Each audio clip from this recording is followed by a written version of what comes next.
আমরা সামনে নির্বাচনে অংশগ্রহণ করব নির্বাচনের পরিস্থিতির উপরে। যদি আমাদেরকে সেই ধরনের কোনো পরিস্থিতির শিকার হতে হয় যেখানে লেভেল প্লেইং ফিল্ড হবে না, যেখানে নির্বাচনের নামে একটা একতরফা নির্বাচন হবে এবং অংশগ্রহণ করে আমি শুধু তাদেরকে একটা জাস্ট কি বলবো বৈধতা দেব, এই ধরনের নির্বাচনে আমরা অংশগ্রহণ করব না। আমাদের সঙ্গে ওনারা আমাদেরকে ডাকেননি, আলোচনা হয়নি। তবে আমাদের সঙ্গে আলোচনা হলে আমরা এটাই বলবো যে সংস্কারগুলো আপনারা প্রকাশ করেন, আমরা পরবর্তীকালে নির্বাচনের পরে যারা আসবেন তারাই এই সংস্কার দিয়ে ফাইনাল ডিসিশন নেবেন। আপনারা এখনই কোনো সংস্কারে হাত না দেওয়াটা ভালো, এটি আমাদের সাজেশন।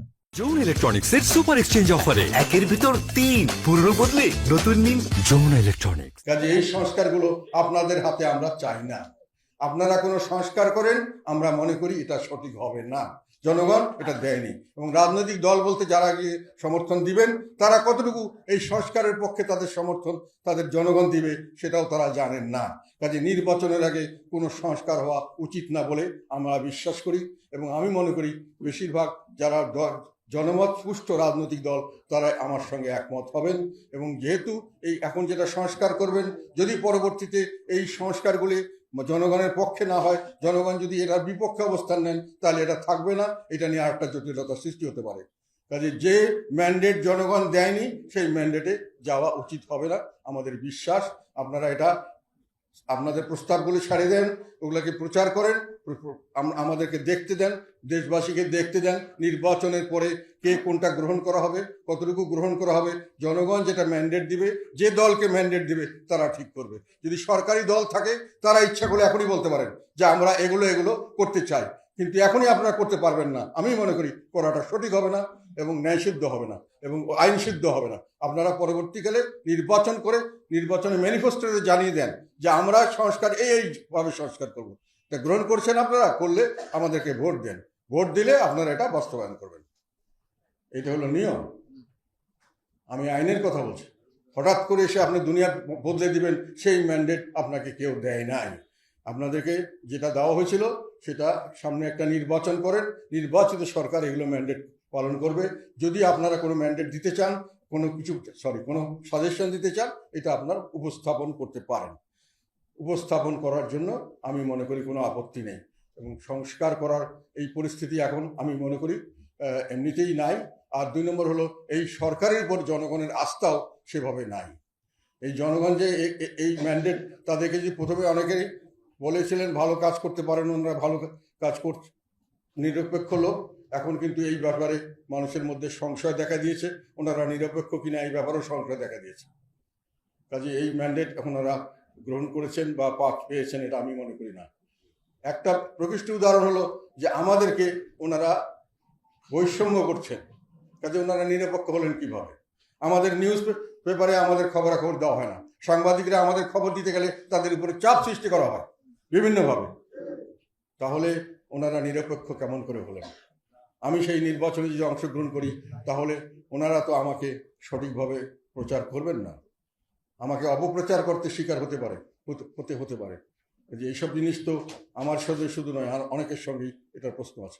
আরেকটা বিষয় আমি মনে করি বলা উচিত, সেটা হলো যে জনগণের যদি সার্বিকভাবে জনগণকে নিয়ে সামনে এগিয়ে যেতে চান এবং যেটাকে বলা যায় যে স্টেবিলিটি, স্থিতিশীলতা চান দেশে এবং রাজনীতিতে, তাহলে সকলকেই রাজনীতিতে থাকতে দিতে হবে, সকলকে নির্বাচনে অংশগ্রহণ করতে দিতে হবে।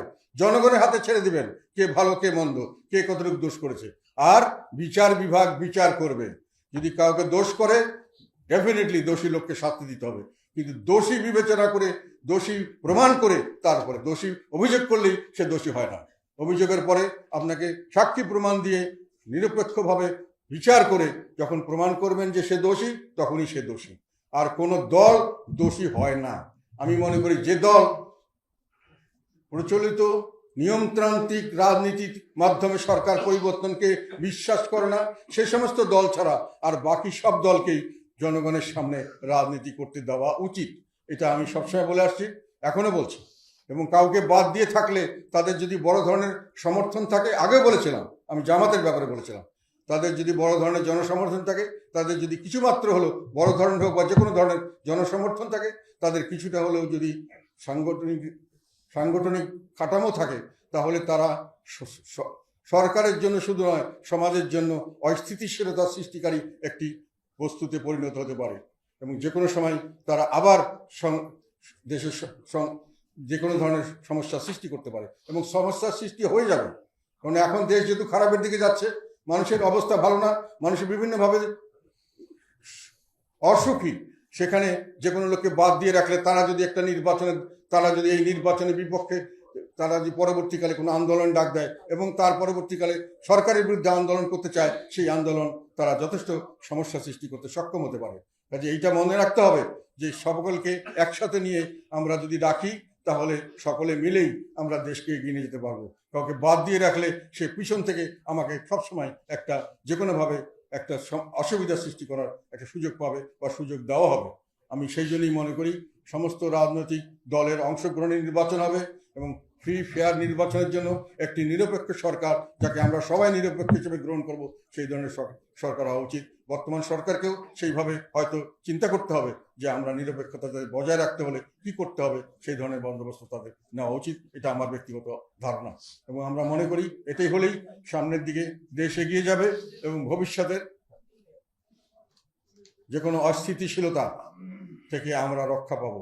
এবার হয়তো দীর্ঘদিন সংগ্রাম করে শেখ হাসিনাকে উৎখাত করতে হয়েছে, কিন্তু এর পরবর্তীকালে যদি একই ধরনের কারণে সরকার পরিবর্তনের কোনো রকম ডাক আসে, খুব বেশি দিনের হয়তো সময় লাগতে পারে।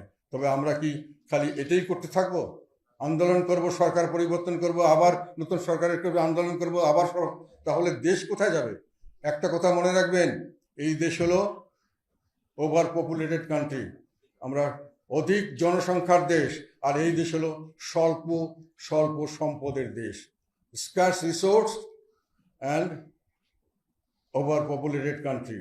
এই দেশে যে কোনো ধরনের অস্থিতিশীলতা বড় ধরনের মানবিক বিপর্যয় সৃষ্টি করতে পারে, দুর্ভিক্ষ হতে পারে, হানাহানি কাটাকাটি হতে পারে, সমস্ত ধরনের মানবিক বিপর্যস্ততা, মানুষের বেঁচে থাকার কোনো স্বাভাবিকতা না থাকতে পারে।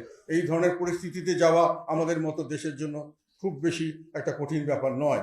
আমরা এটাকে কখনোই জোর করে এটাতে টেনে নিয়ে যেতে চাই না।